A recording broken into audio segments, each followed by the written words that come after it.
د کابینې په غونډه کې یوه پلاوي ته د هیواد د وګړو د نفوس شمېرنې په اړه د جوړې شوې طرحې د هر اړخیزې څېړنې دنده سپارل شوې. د کابینې شلمه غونډه د رئیس الوزرا ملا محمد حسن اخوند په مشرۍ تېره ورځ ترسره شوه.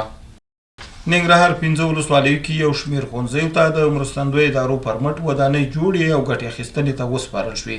مسؤلین وایي په دغه ودانۍ شاوخوا 115 میلیونه افغانۍ لګښت راغلی. بل خوا بیا ننګرهار میشتې وایي کومو ښوونځیو ته چې ودانۍ جوړې شوي تر ډیره به د زده کوونکو سرپناه ستونزه حل شي.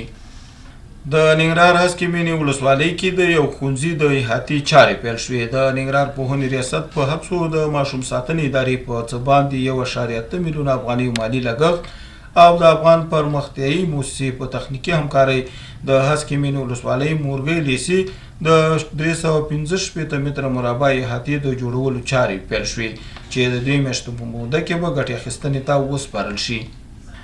جلال آباد ښار کې د کرنې ریاست او خصوصي سکتور په همکارۍ د 3 میلیونه ډالرو په مالي لګښت د روغتیایي کمپلیکس جوړیږي.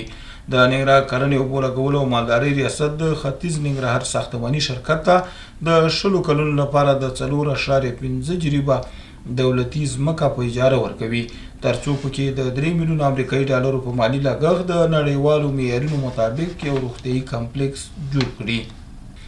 ننګرهار کې 800 جریبه ځمکه له غصب خلاصه شوه. د ننګرهار کرنې رئیس او د غصب مخنیوي کمیسیون تخنیکي پلاوي مشر مولوي محمد ولی محسن او غړي د سره رود ولسوالۍ کاریزکړوم سیمه کې 800 جریبه ځمکه له غصب خلاصه پکې جوړ شوي کورونه وړنګ او غاصبین عدلي او قضایي ارګانونو ته ور وپېژندل شول.